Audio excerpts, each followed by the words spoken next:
Good morning. We've heard from some incredible speakers this morning, and I always love hearing Peter and Andreas talk about the opportunities and the challenges with Bitcoin and blockchain and digital currency. And so what I wanted to do was actually take a step back and just kind of do Bitcoin 101.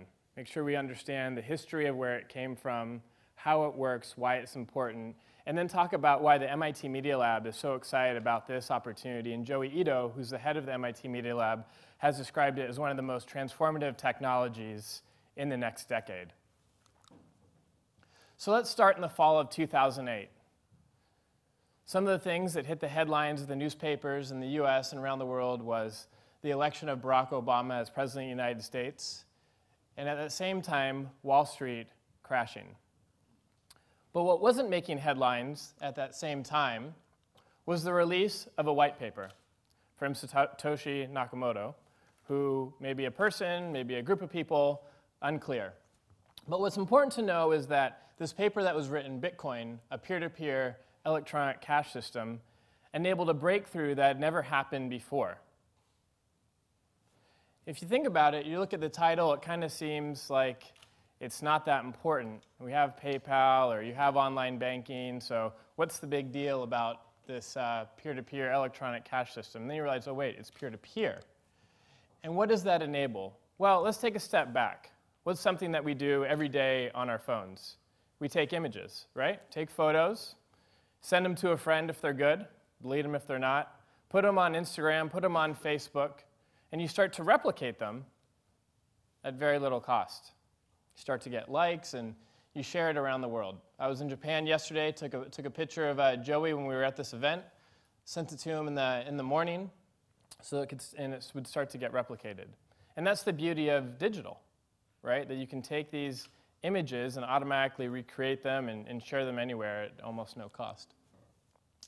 So let's take $1. Let's put it on our phone. Let's send it to 3 people, and then we've created $3, right? No, that's not how it works, right? So what Bitcoin and digital currencies do is if I have a dollar and I give you $1, it doesn't allow me to keep that dollar, which is an important distinction. So it eliminates the double spend. And that's the innovation that happened with that Bitcoin white paper, is that all of a sudden digital assets have ownership, and you can transfer the ownership. So if you think about Bitcoin digital currency, it's really the transfer of the ownership of assets digitally without a bank or other third party. But as we know, it's not just about money. It can be sports tickets, right? So you can go online, you can buy a ticket to a concert or a sporting event, you can download the PDF, then all of a sudden you can't go to that concert or that event anymore, and so you want to resell it. You can go on Craigslist, you can try and sell that item, but what will happen is you could maybe sell it to 5 people, maybe sell it to 10 people, and all of a sudden you have fraud. Because only the first person to get there that scans that barcode will actually get in. But on the blockchain, you could actually take that ticket, sell it to someone else, and actually have proof that you no longer have ownership of that ticket. And the person that you sold it to now has ownership of that ticket. But it doesn't stop with concert tickets. You can do houses as well, property title. So the scale can go from a penny to your house. And how is this made possible? Well, as Peter described, there's a blockchain or a public ledger. And what it is just debits and credits that will take, that's public and can be shared around the world and is shared around the world so that you have this decentralized system. And what that creates is decentralized trust, which we've never really had before. What that allows for is you, who I've never met before, I can give you $1, we can transact online without having met in person. Because before, if I wanted to give you $1, I'd actually have to give it to you in person. But there's no third-party intermediary. And so what it does is it eliminates intermediaries. Well, why is that important? Well, intermediaries charge transaction fees. Right? Today, in 2015, I used to live in Nicaragua. I lived in Nicaragua for 7 years. Today, in 2015, I still can't use PayPal to send money to my friends down there. But I can send them Bitcoin instantly. So let me talk about why it's not just about money and how Andreas touched upon something that was really important, that email was the first killer app, right, of the internet. That was before we had Google, before we had Amazon. So we had the internet, which is TCP/IP, and then on top of that, we created other protocols. So we had HTTP, so you could do web browsing. We had FTP, so you could upload and download files. And then we had SMTP, so you could send emails, right? And why is that important? Well, and everyone says, well, why is this decentralized system important? We have banks, and they work OK for me. Well, what's important is when we started out with the internet and we started out with email, you had these magical 3 words, you've got mail. But you've got mail only from other people on AOL. It wasn't until we had SMTP that we could start sending emails to other people on Hotmail, on CompuServe, on Gmail, et cetera. And that was important. And so if you look at the public ledger or blockchain and you see what's being built on top of that, you've got money, right? So you've got Bitcoin. But they're also putting identity. They're putting reputation.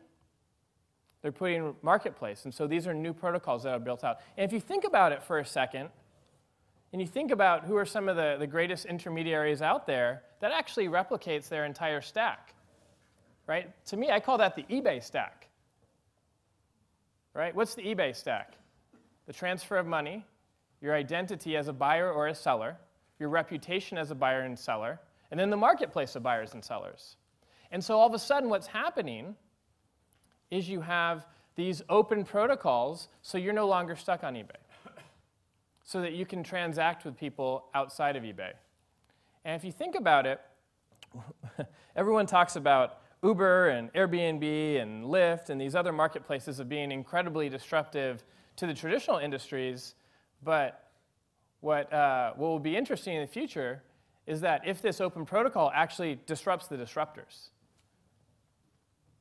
because they're an intermediary as well. So what else does that allow? Well, for more than 5,000 years, civilizations around the world have been using stamps. In some countries, they use stamps to, they're made of wood. In some, they're made of stone, and others, they're made of rubber. But what they do is they authenticate that this document was approved by the government, or this document was signed by this company, et cetera. I had a friend, an entrepreneur in Mexico, who in Mexico you have to not only sign your name, but then you also have to put a stamp from your company to make sure that it's actually valid before you send it to the bank or open a bank account or something like that. And I had to do that in Nicaragua as well. And when he was leaving the country, security pulled him aside. And they said, "Sir, why are you leaving with your company stamp?" But it's such a silly thing. It's kind of like authentication theater that these stamps hold so much power. And what can happen is you can actually start to authenticate these things digitally on the blockchain.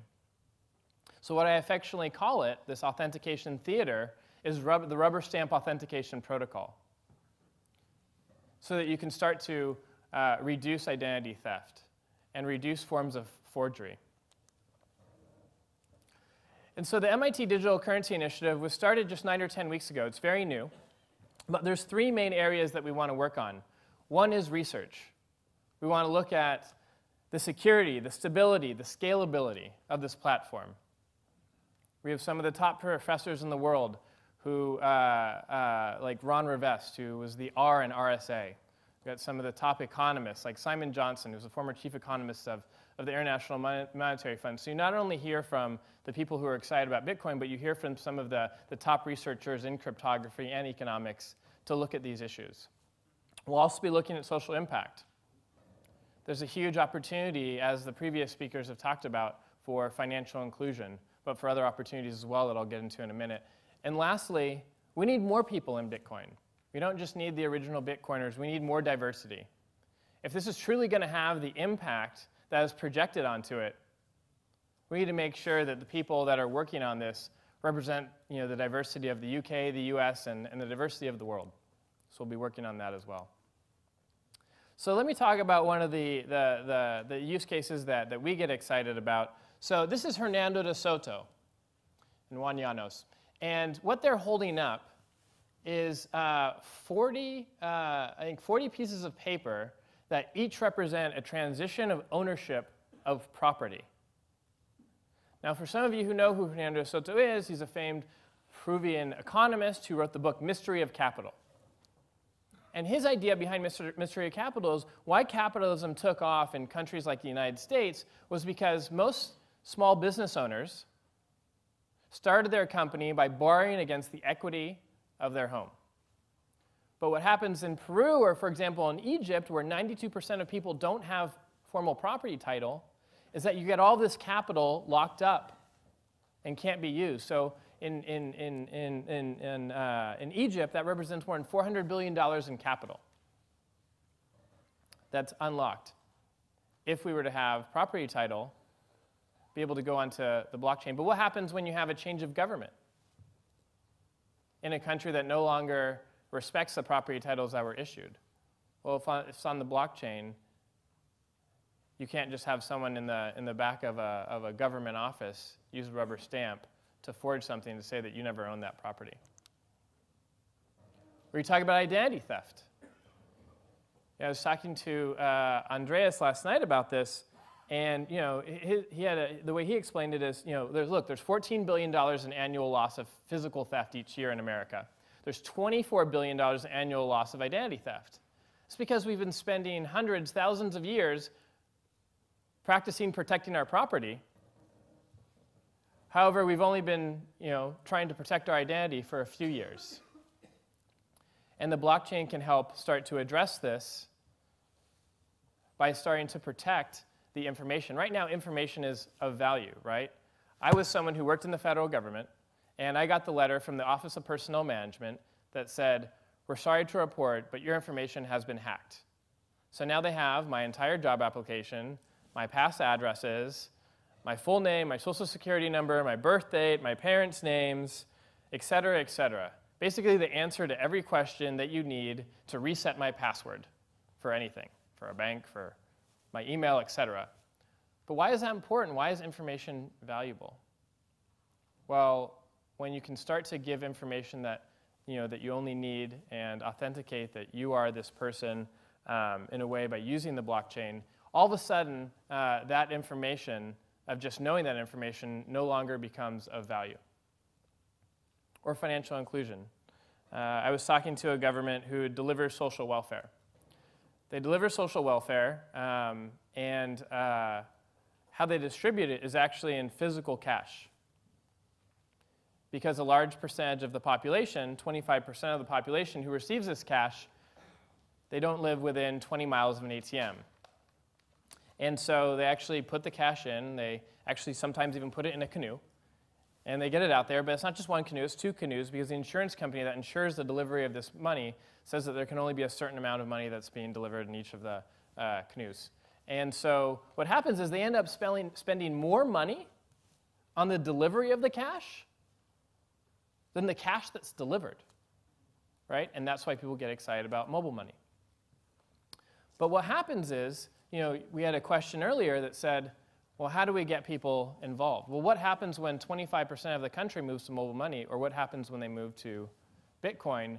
Then all of a sudden, all of the entrepreneurs in this audience can start to build out the financial services for the people who haven't had access to that before. So here's a really interesting example.